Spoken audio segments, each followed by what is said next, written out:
Eu sou o Dr. Douglas Lopes, apresentador do programa Fala Doctor. Cirurgia robótica, minimamente invasiva. Ela está dentro da oncologia, endometriose profunda e tantas outras também. Isso veio para agregar, para trazer evolução dentro da medicina e dentro da cura também. Dr. Lucas Feijó é o convidado de hoje e nós vamos falar sobre isso e muito mais. Dr. Lucas, que prazer tê-lo aqui. Muito obrigado, eu que agradeço o convite, é um prazer estar aqui, uma honra.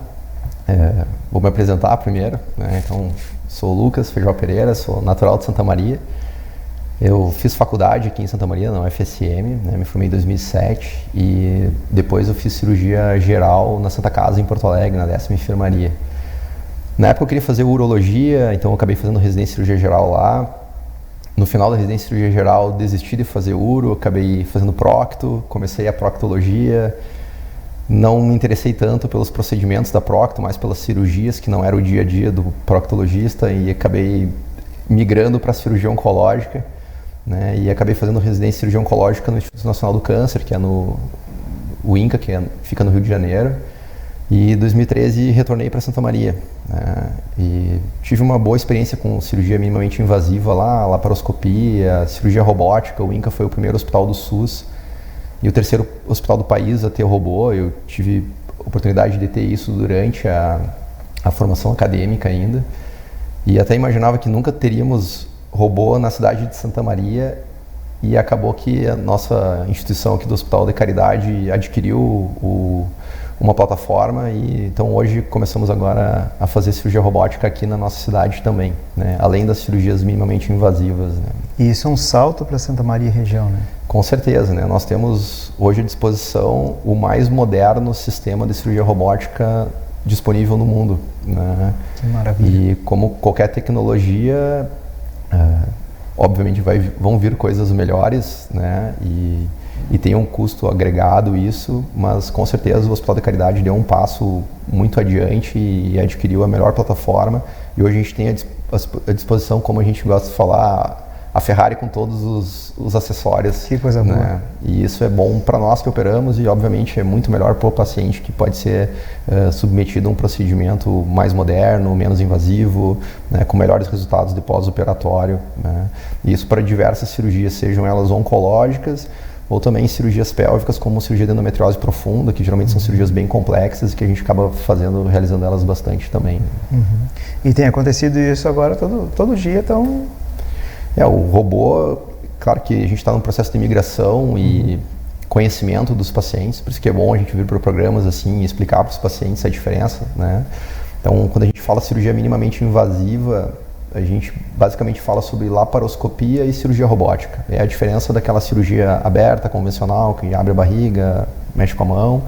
Na cirurgia laparoscópica, a gente infla o abdômen, faz alguns furinhos, né? O pessoal vulgarmente chama de laser, né? Mas na verdade a gente tem umas pinças que ficam no fundo da mão. Prepara o espaço. É isso. E na cirurgia robótica, a gente faz os mesmos furinhos, infla o abdômen também, só que a gente posiciona o robô e a gente acaba operando não no fundo da pinça, a gente acaba operando num console, que é como se fosse um controle. Sim. Do lado do paciente. E a mão do robô, o braço do robô, ele se move basicamente dentro da cavidade abdominal, e isso dá menos dor ainda pós-operatória. E é impressionante que os casos que nós temos operados, a recuperação pós-operatória ainda é melhor do que a da laparoscopia, né? A precisão é maior. A precisão é melhor, o paciente sangra menos, né? A cirurgia é muito mais confortável para quem está operando. Então, quando a gente vai pensar num procedimento longo, né, com vários procedimentos dentro da mesma cirurgia, a gente vai ficar 5 horas operando. Isso também tem uma demanda física para a equipe cirúrgica. Ficar de pé, mal posicionado, né? E o robô ele nos auxilia muito nisso, porque a gente fica extremamente confortável, e quando a gente faz uma cirurgia de 4 horas, 5 horas de duração, parece que a gente ficou meia hora operando.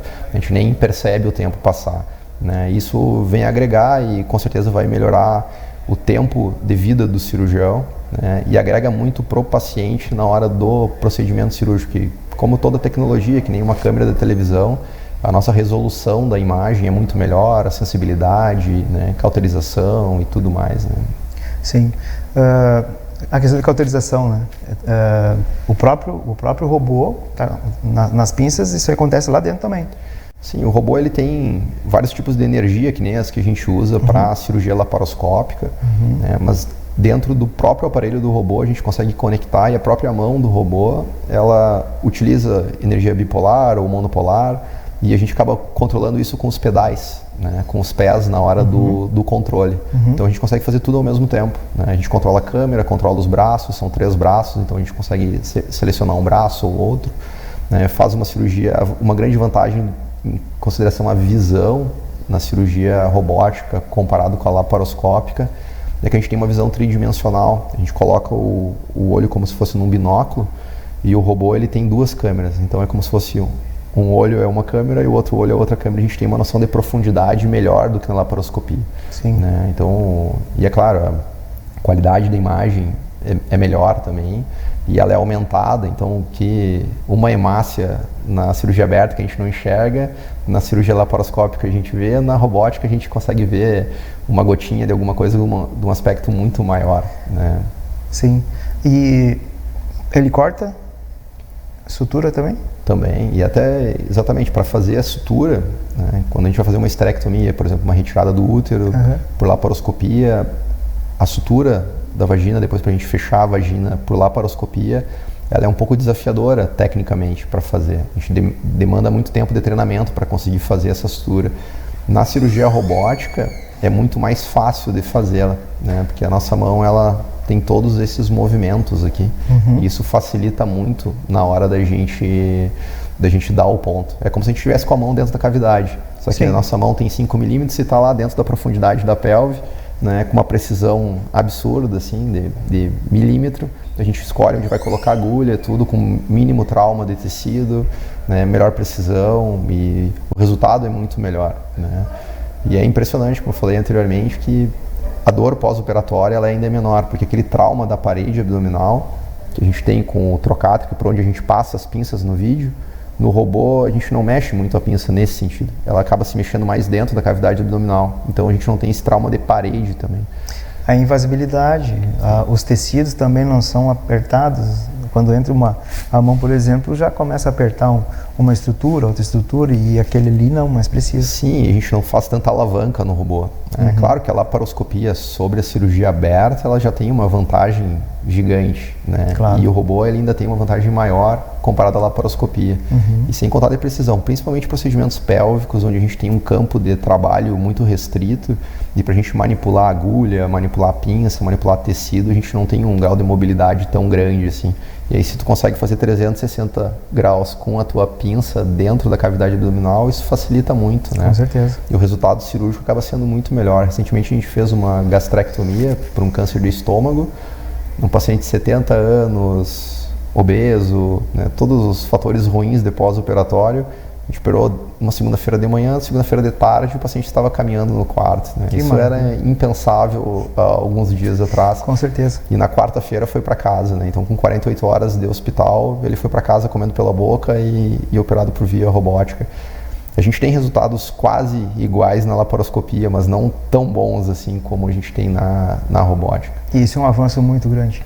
E acaba que o custo, ele, que é obviamente um pouco maior para o procedimento em si, ele se dilui um pouco no pós-operatório. O paciente fica menos tempo internado, complica menos, usa menos remédio para dor, né, usa menos antibiótico, então ele vai para casa mais cedo e no fim ele acaba gastando quase que a mesma coisa, o custo da cirurgia acaba sendo a mesma coisa quase que de uma cirurgia convencional, né? Então, se a gente colocar o custo total do procedimento, essas cirurgias minimamente invasivas, elas acabam se pagando. Sim. Sem contar o prazer que é poder devolver para casa um paciente com 2 dias de pós-operatório de uma cirurgia oncológica grande, por exemplo.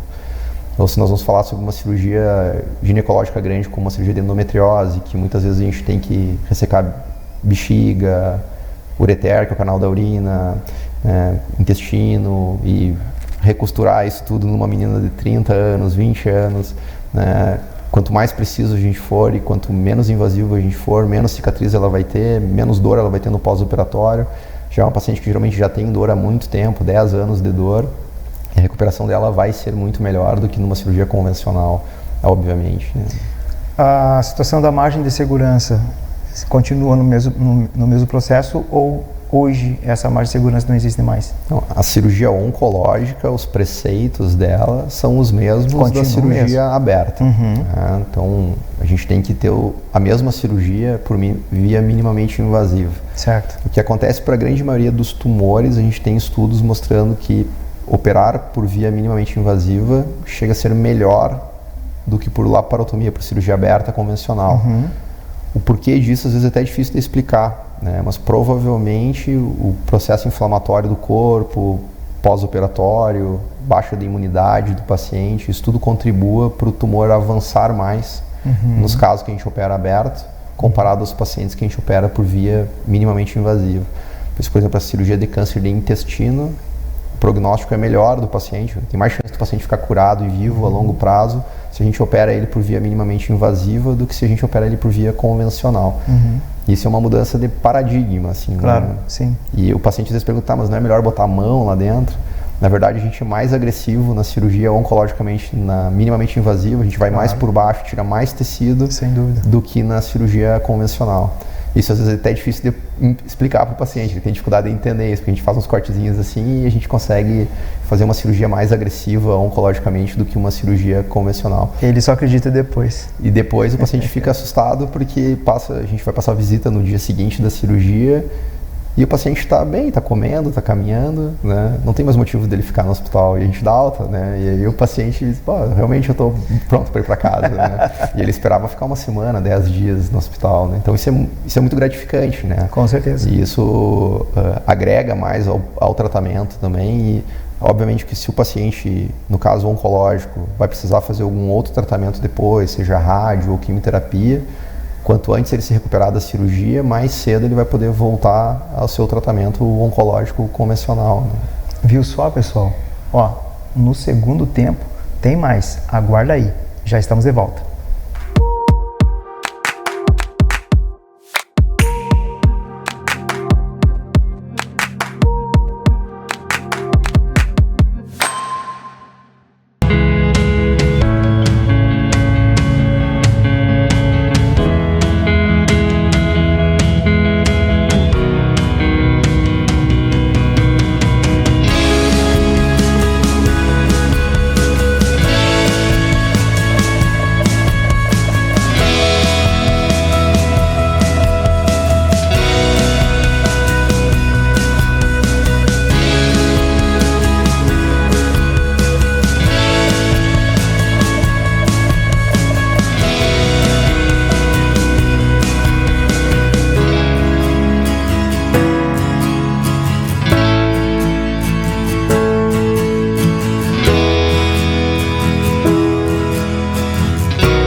Voltamos então, falando de robótica cirúrgica, oncológica, e endometriose também, né?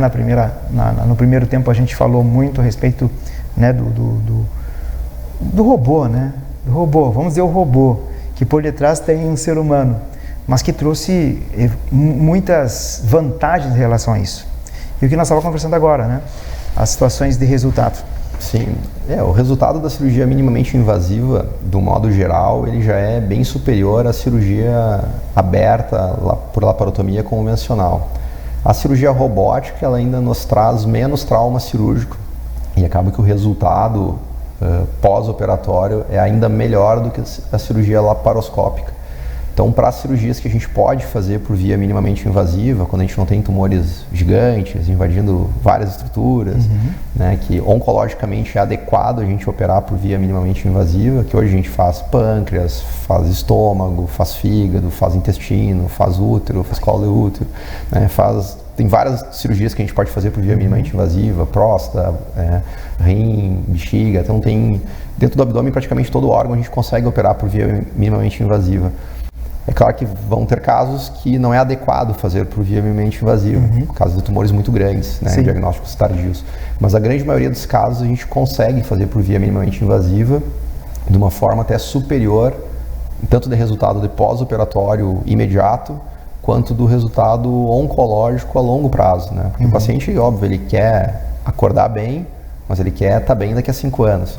E daqui a 5 anos, que é o que a gente fala como preceito oncológico do tratamento, a via minimamente invasiva, na maioria das vezes, ela é superior à via aberta convencional por laparotomia, né? Então, na cirurgia oncológica, cada vez mais a gente opera por via minimamente invasiva. A gente prefere essa via, né? Claro que o treinamento é maior, a estrada é maior para conseguir fazer, mas a gente prefere oferecer isso para os pacientes sempre que possível, porque a gente sabe que o resultado para o paciente vai ser melhor, vai ser superior, né?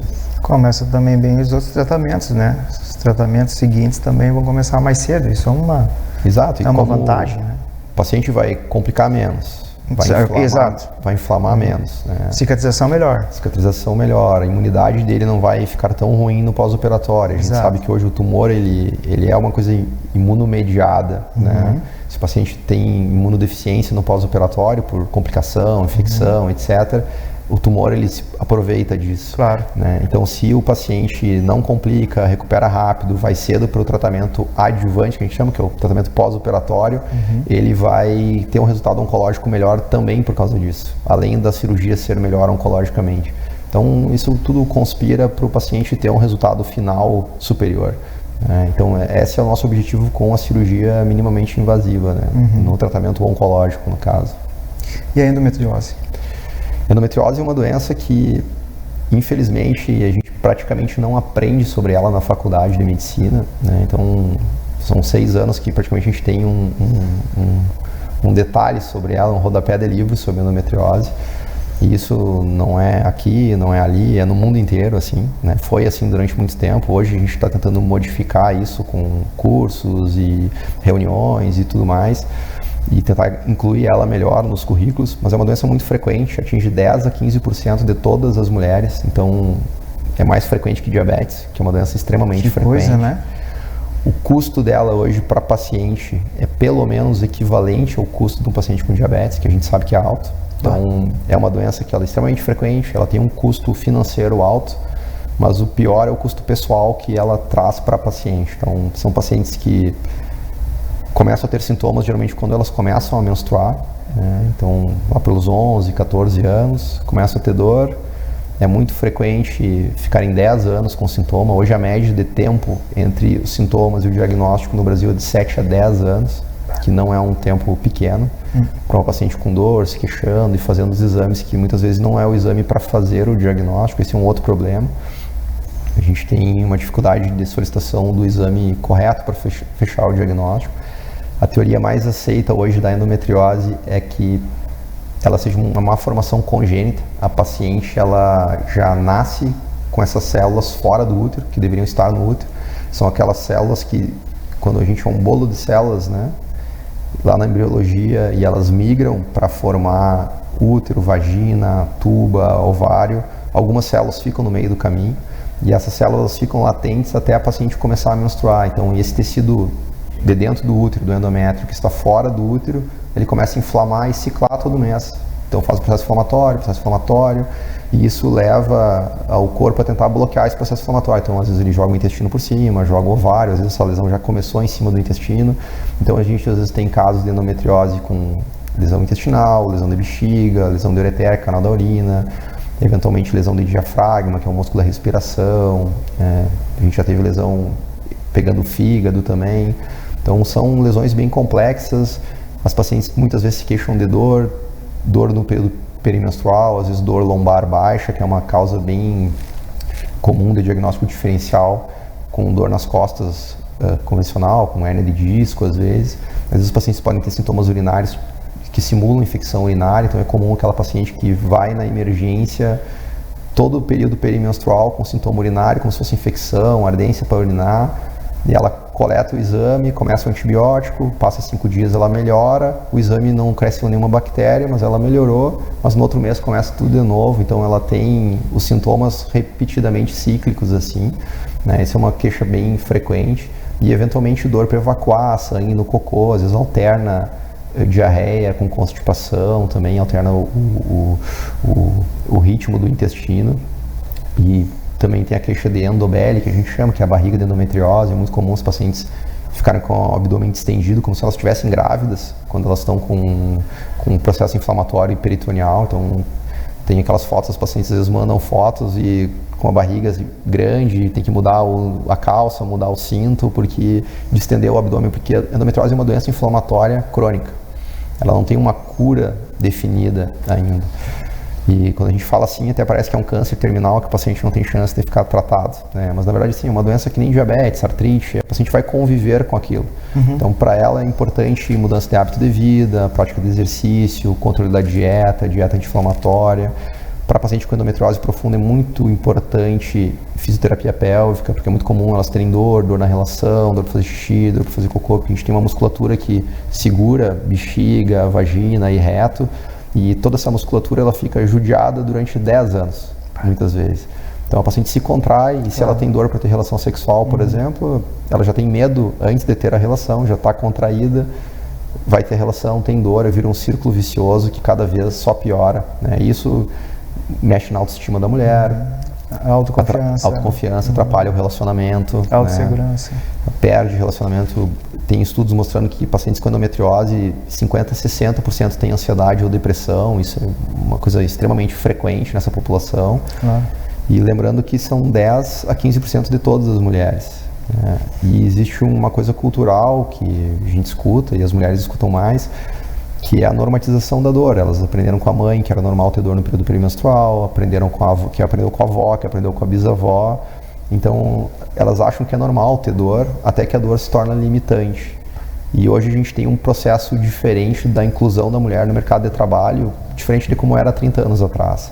Então, as mulheres vão estudar, vão trabalhar, e elas vão se preocupar em procriar, em ter filhos mais tarde do que era na geração das nossas avós, né? Que era antes dos 20 anos. Exatamente. Hoje a mulher está começando a pensar em ter filho 30, 35 anos, quando a carreira está estável, quando financeiramente está estável, quando arrumou um parceiro, que eu brinco, tem que estar todos os astros alinhados para acontecer. Exato. Só que a idade biológica ela não modificou ainda, então a fertilidade da mulher depois dos 35 anos ela acaba caindo. Né? E isso é uma coisa normal e fisiológica, só que a mudança cultural da mulher hoje, socioeconômica, levou a mulher a ter filho mais tarde. As mulheres com endometriose, 30% delas vão ter problemas de fertilidade, né? 30% das pacientes com endometriose têm infertilidade. Agora, se a gente pegar as pacientes inférteis, metade delas tem endometriose. Ou seja, endometriose é uma causa muito frequente de infertilidade também. Então, além da dor física, tem essa dor social, cultural, que ainda pode causar, que é a infertilidade, numa paciente que deseja muito gestar. Então, o tratamento ele é bem complexo, não existe uma receita de bolo que vai servir para todas. Sim. Que uma paciente com 14 anos com endometriose, uma paciente com 25, uma paciente com 30, uma com 35, uma com 40, se já tem filho, se não tem, se não quer ter filho, tudo vai modificar muito o que a gente vai fazer de tratamento. Se vai optar mais por cirurgia, se vai para fertilização, se vai para um bloqueio hormonal com ginecologista. Então, é uma seara muito ampla, assim, que a gente tem que avaliar caso a caso. Hoje, por sorte, a gente tem vários profissionais de várias áreas que atuam e estudam bastante endometriose, tanto na questão da fisioterapia pélvica, quanto da nutrição, quanto da psicologia. Os exames de imagem nossos hoje melhoraram muito, né? Então, ultrassom transvaginal com mapeamento, que é um exame para diagnóstico. Hoje a gente tem vários profissionais aqui na cidade que fazem o diagnóstico, e esse é um exame específico para diagnóstico de endometriose, porque o ultrassom transvaginal convencional, ele dá muito falso negativo. Então a paciente vai lá, ela tem 10 anos de segmento, 10 anos de queixo e 10 anos de ultrassom transvaginal convencional todo ano. Só que esse é um exame que ele não é feito para ver endometriose, ele é feito para ver outras coisas. E existe o exame de ressonância de pelve ou de abdômen total, com preparo para ver endometriose também, que também é um exame específico para ver endometriose. Então a gente também precisa do exame bem pedido, bem feito e bem avaliado para a gente chegar no diagnóstico. É uma doença difícil de ver. E obviamente entra o papel do ginecologista, que é geralmente quem faz o diagnóstico e quem recebe a paciente a primeira vez. Eu não sou ginecologista, né? Claro, eu sou cirurgião. O meu caminho pela endometriose ele foi invertido. Primeiro eu comecei a operar e depois eu comecei a acompanhar a doença, né? Mas o ginecologista tem um papel central. E existe bastante casos. Existe de casos de endometriose? Não, digo no caso assim que chega para ti. Hoje eu devo atender entre 5 e 10 casos novos por semana de endometriose profunda. É alto. Sendo que a maioria dos casos já chegam referenciados para cirurgia.